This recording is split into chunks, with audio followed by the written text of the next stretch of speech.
Hello dear students, आज की class में हम sales and advertising management paper में टॉपिक सेल्स कोटा पार्ट 2 पढ़ने जा रहे हैं। एज पार्ट 1 में हमने meaning and definition of sales quota को डिस्कस किया था। इसी के साथ में हमने इसके कैरेक्टरिस्टिक्स को भी डिस्कस किया था और आज की क्लास में हम इसके आगे की बात करेंगे, जिसमें सबसे पहले मैं बात कर रही हूँ objectives and importance of sales quotas की, कि सेल्स कोटा क्यों निर्धारित किए जाते हैं या इनका क्या महत्व होता है। इसमें सबसे पहले है डिटरमाइनिंग सेल्स गोल्स, कि यह विक्रय लक्ष्यों के निर्धारण करने में हेल्पफुल होता है, इसलिए यह इम्पॉर्टेंट होता है। विक्रय कोटा सभी विपणन इकाइयों को कार्य की दिशा प्रदान करते हैं और विपणन इकाइयां विक्रय लक्ष्यों को प्राप्त करने के लिए अपने प्रयास तेज कर देती हैं। Second, balanced growth of market territories, की जो मार्केट टेरिटरीज होती हैं उनका बैलेंस्ड डेवलपमेंट किया जा सकता है। ऐसे सेल्स टेरिटरीज में सेल्स को इंक्रीज करने के एफर्ट किए जा सकते हैं जहां पर कि कंपटीशन ज़्यादा हो और वहां विक्रय के को ज़्यादा करने के लिए ज़्यादा एफर्ट्स इन्वेस्ट किए जा सकते हैं। अब बात कर रहे हैं थर्ड वन की, इवोल्यूशन ऑफ मार्केट टेरिटरीज, की सेल्स कोटा डिटर्मिनेशन करने से मार्केट टेरिटरीज का भी इवोल्यूशन हो जाता है, कि कौन सी मार्केट टेरिटरी ऐसी है जिसमें कि सेल करना चैलेंजिंग है और मुश्किल है, और कौन सी टेरिटरी ऐसी है जहाँ पे कि इजीली सेल किया जा सकता है।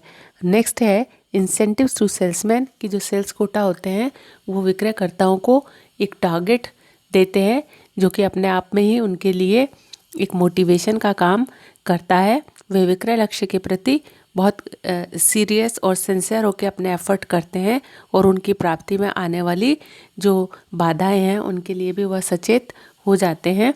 तो इस तरीके से विक्रय लक्ष्य का ज्ञान हो जाने पर उनकी प्राप्ति के लिए विक्रयकर्ताओं के प्रयासों में तेज़ी आ जाती है। Next is evolution of salesmen's productivity, कि इससे विक्रयकर्ताओं की जो प्रोडक्टिविटी है उसका भी मूल्यांकन किया जा सकता है। विक्रय कोटा विक्रयकर्ताओं को कंटिन्यूसली अपने परफॉर्मेंस लेवल को इम्प्रूव करने और प्रोडक्टिविटी बढ़ाने के लिए एक ग्राउंड प्रदान करता है और उन्हें इंस्पायर भी करता है। अब बात कर रहे हैं हम नेक्स्ट टॉपिक की, जो कि है control of activities of salesman, कि इससे विक्रयकर्ताओं की क्रियाओं पर नियंत्रण रखा जा सकता है। विक्रय कोटा के निर्धारित हो जाने से विक्रयकर्ता निर्धारित समय में निर्धारित मात्रा में माल बेचने के लिए इंस्पायर होते हैं और इससे वो व्यर्थ की क्रियाओं में अपना समय वेस्ट नहीं करते हैं। इसके बाद बात कर रहे हैं कंट्रोल ऑन सेल्स एक्सपेंसेस।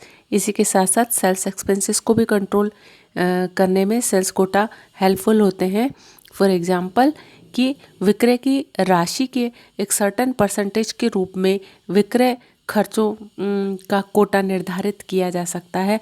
जब इस तरीके से लिमिट या बजट तय कर दिया जाता है तो खर्चे ऑटोमेटिकली कंट्रोल किए जा सकते हैं। नेक्स्ट है इजीनेस इन पेइंग रेम्यूनरेशन, कि इससे पारिश्रमिक का भुगतान करने में भी सुविधा रहती है। विक्रय कोटा के निर्धारण से विक्रयकर्ताओं को पारिश्रमिक चुकाने में बहुत सुविधा हो जाती है। इसके आधार पर एक इफ़ेक्टिव रेम्यूनरेशन सिस्टम को डेवलप किया जा सकता है। सर्टेन कोटा के टारगेट को पूरा करने वाले सेल्स पीपल को स्पेशल कमीशन और बोनस देने का प्रोविज़न भी किया जा सकता है। तो इस तरीके से यह सेल्स स्टाफ के रेम्यूनरेशन में भी एक ग्राउंड अवेलेबल करवाता है। अब बात कर रहे हैं एस्टिमेट ऑफ फ्यूचर नीड्स, की सेल्स कोटा के आधार पर भावी आवश्यकताओं का अनुमान लगाया जा सकता है। विक्रय कोटा के निर्धारण से प्रत्येक विक्रयकर्ता, प्रत्येक विक्रय प्रदेश, विक्रय शाखा, मध्यस्थ आदि की आवश्यकता का प्रभावी ढंग से अनुमान लगाना संभव हो जाता है और विक्रय कोटा के आधार पर विक्रयकर्ताओं की संख्या, आवश्यक साथ सामान आदि का सही अनुमान लगाया जा सकता है। Determination of duties and rights, की सेल्स कोटा के आधार पर ड्यूटीज़ एंड राइट्स को भी डिफाइन किया जा सकता है।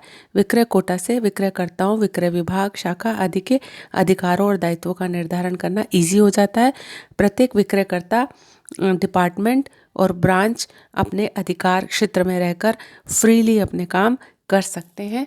नेक्स्ट है अवॉइड्स रिपीटेशन ऑफ वर्क, कि इससे कार्यों का दोहराव रुक जाता है। विक्रय कोटा के द्वारा विक्रयकर्ताओं, विक्रय विभाग और शाखा का कार्य निश्चित हो जाता है, डिटरमाइन हो जाता है। इसलिए सभी अपना अपना कार्य निर्धारित सीमाओं में करते हैं और रिपीटेशन की कोई पॉसिबिलिटी नहीं रहती है। नेक्स्ट है बेसिस ऑफ सेल्स कॉन्टेस्ट की यह प्रतियोगिताओं का आधार होता है कि इसके आधार पर जो है प्रतियोगिताओं को किया जा सकता है। कोटा प्राप्त करने के बाद सबसे ज़्यादा विक्रय करने वाले विक्रयकर्ता को रिवॉर्ड दिया जा सकता है।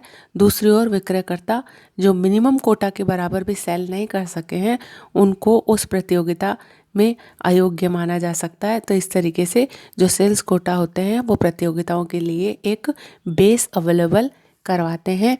अब इससे पहले का एक टॉपिक है इक्वल वर्कलोड, जिसको कि डिस्कस नहीं किया था, आप डिस्कस कर लेते हैं कि विक्रय कोटा के निर्धारण से विक्रयकर्ताओं में जो भेदभाव है या जो पक्षपात है उसकी संभावना खत्म हो जाती है। एक प्रॉपर पॉलिसी और प्रिंसिपल्स पर बेस्ड सेल्स कोटा डिटरमाइन करने से सभी को इक्वल वर्क डिस्ट्रीब्यूट किया जा सकता है। तो विक्रयकर्ताओं को विक्रय शाखाओं आदि के कार्यों का समान वितरण किया जा सकता है। तो सेल्स कोटा इक्वल वर्कलोड में हेल्पफुल होता है। अब बात कर रहे हैं कोऑर्डिनेशन विद अदर डिपार्टमेंट की विक्रय कोटा के आधार पर अन्य विभागों से समन्वय बनाया जा सकता है, जैसे कि उत्पादन, क्रय, स्टोरेज, फिनेंस, इनसे कोऑर्डिनेशन इजीली किया जा सकता है। प्रिपेयरिंग प्रमोशनल बजट की इसके आधार पर जो है संवर्धनात्मक बजट भी बनाए जा सकते हैं। विक्रय कोटा, विज्ञापन, सेल्स प्रमोशन, इन सारी क्रियाओं के बजट को निर्धारित करने का आधार होता है। जैसे यदि किसी सेल्स टेरिटरी का सेल्स कोटा संस्था के कुल सेल का 10% है तो प्रमोशनल एक्टिविटीज़ का बजट भी उसी रेशो में डिसाइड किया जा सकता है। तो इस तरीके से इन सब कारणों से सेल्स कोटा डिटर्मिनेशन इम्पॉर्टेंट होता है। अब बात कर रहे हैं हम टाइप्स ऑफ सेल्स कोटास की कि जो सेल्स कोटा होते हैं वो कितने तरीके के होते हैं। इसमें सबसे पहला है सेल्स वॉल्यूम कोटा, यानी कि विक्रय परिमाण कोटा। विक्रय परिमाण कोटा वह कोटा होता है जिसमें कि विक्रय की मात्रा का निर्धारण किया जा सकता है। विक्रय परिमाण कोटा विक्रय की मात्रा या परिमाण को बताते हैं। ये विक्रय परिमाण कोटा प्रत्येक विक्रय प्रदेश, विक्रय शाखा, विक्रयकर्ता और प्रत्येक उत्पाद, श्रृंखला और प्रत्येक मध्यस्थ आदि के लिए निर्धारित किए जा सकते हैं। तो ये बिक्री की मात्रा को दर्शाते हैं। यह बताते हैं कि how much sale for what period. तो इस तरीके से इसमें मात्रा का निर्धारण किया जाता है। जैसे कि एक विक्रेता के लिए ये टारगेट डिसाइड कर दिया जाए कि जुलाई से दिसंबर के पीरियड में वह जो है 25,000 यूनिट्स को बेचेगा, तो यह उसका 6 महीने का विक्रय कोटा कहलाएगा। अब बात कर रहे हैं हम परिमाण कोटा के सब पॉइंट्स की, यानी इसमें और किस किस तरीके से परिमाण को या क्वांटिटी को डिसाइड किया जा सकता है। तो इसमें एक है मनी सेल्स वॉल्यूम कोटा की जो मात्रा है उसमें हम एक तो उत्पादों की इकाई के आधार पर निर्धारित कर सकते हैं, दूसरा हम मनी वाइज भी डिसाइड कर सकते हैं। जैसे कि एक विक्रेता को 6 माह की अवधि में 5 लाख रुपए का सेल करना है तो ये मनी वाइज वॉल्यूम हो जाएगा। दूसरा है उसका यूनिट सेल्स वॉल्यूम कोटा, यानी कि इकाइयों के आधार पर जैसे कि संख्या का निर्धारण कर दिया जाए कि एक निश्चित अवधि में इतनी इकाइयां बेचनी है तो उसको हम इकाई कोटा के नाम से, इकाई विक्रय परिमाण कोटा के नाम से जानेंगे। और तीसरा होता है बिंदु विक्रय परिमाण कोटा, यानी पॉइंट सेल्स वॉल्यूम। यह एक तरीके से उत्पाद इकाइयों और रुपए के अनुसार ही होता है, परंतु इन उत्पाद इकाइयों को और रुपए को पॉइंट्स में कन्वर्ट कर दिया जाता है। जैसे प्रोडक्ट ए की 500 इकाइयों के लिए 10 पॉइंट्स डिसाइड कर दिए जाएं, प्रोडक्ट बी की 500 इकाइयों के लिए जो है 5 पॉइंट डिसाइड कर दिए जाएं और प्रोडक्ट सी की 500 इकाइयों के लिए 15 बिंदु डिसाइड कर दिए जाएं। और इसी तरीके से रुपयों में बेचने के लिए 10,000 रुपये तक की बिक्री के लिए 1 बिंदु, 15,000 तक की बिक्री के लिए 2 बिंदु। फिर इस तरीके से जो बिंदु और पॉइंट डिसाइड किए गए हैं इन्हीं को कोटा में कन्वर्ट कर दिया जाएगा, या ऐसा कहा जाएगा कि आपको 500 पॉइंट तक सेल करना है तो इसका मतलब होगा 500 × 500, और इस तरीके से इनके विक्रय कोटा का निर्धारण किया जाता है। तो कुल मिला के जब मात्रा में विक्रय कोटा निर्धारित किया जाता है तो उसको हम सेल्स वॉल्यूम या परिमाणात्मक कोटा के नाम से जानते हैं। दूसरा है सेल्स बजट कोटा, यह वह बजट कोटा होता है जिसमें कि अलग अलग तरीके से बजटिंग की जाती है। विक्रय कोटा भी विक्रय प्रयासों और क्रियाओं के नियंत्रण का एक प्रभावी उपकरण होता है। और बजट कोटा दो तरीके से किया जा सकता है, एक तो एक्सपेंसेस को कोटा किया जा सकता है और दूसरा ग्रॉस मार्जिन और नेट प्रॉफिट कोटा किया जा सकता है। तो एक्सपेंसेस कोटा में यह इंक्लूडेड रहता है कि ये जो सेल्समैन है वो एक सर्टन पीरियड में सेल का एक सर्टन परसेंट ही खर्चा कर सकते हैं। इससे उनको इकोनॉमिक होने का एक सेंस डेवलप होगा और वह अनावश्यक खर्चों को कंट्रोल कर सकेंगे। इसी तरीके से नेट प्रॉफिट या सकल मार्जिन, ग्रॉस मार्जिन और नेट प्रॉफिट कोटा वह होता है जिसमें कि विक्रेताओं से को यह कोटा दिया जाता है कि उनके विक्रय से एक सर्टन परसेंटेज प्रॉफिट इंक्रीज होना चाहिए। तो विक्रय वृद्धि या व्ययों में कमी यह दोनों तभी महत्वपूर्ण है जबकि मार्जिन या लाभों में वृद्धि हो। तो इसलिए इस कोटा के कारण विक्रेताओं को लाभों की ओर प्रयास करने के लिए प्रेरित किया जाता है। अब बात कर रहे हैं हम सेल्स एक्टिविटी कोटा की, यानी विक्रय क्रिया कोटा की। यह वह कोटा होता है जिसमें कि विक्रयकर्ताओं को विक्रय के साथ साथ अन्य कार्य करने के लिए भी प्रेरित किया जाता है, जैसे कि माल का प्रदर्शन करना, आफ्टर सेल सर्विसेज देना और क्रेडिट सेल जो है उसका मनी कलेक्ट करना। इसी के साथ साथ ग्राहकों के साथ में मीटिंग करना और ग्राहकों के वर्क के अनुसार मीटिंग और विजिटिंग की संख्या बढ़ाना, संभाव्य ग्राहकों से भेंटों की संख्या बढ़ाना, नए ग्राहक खातों की संख्या, उत्पाद प्रदर्शनों की संख्या। इस आधार पर उन्हें अलग अलग एक्टिविटीज़ करने के लिए मोटिवेट किया जा सकता है। तो ये एक्टिविटी बेस्ड कोटा हुआ, ये जो कि सेल्स वॉल्यूम के साथ में एक्टिविटीज़ करने के लिए भी इंस्पायर करता है। तो विक्रय के साथ साथ विक्रय की सहायक क्रियाओं को भी महत्वपूर्ण स्थान होता है, इसलिए इनको क्रियाओं के रूप में भी जोड़ा जा सकता है। इस कोटा की स्थापना करने से पहले प्रबंधकों को समय और कर्तव्य अध्ययन करके यह देख लेना चाहिए कि विक्रय कर्मचारी अपने समय को किन कार्यों में कितना लगाते हैं।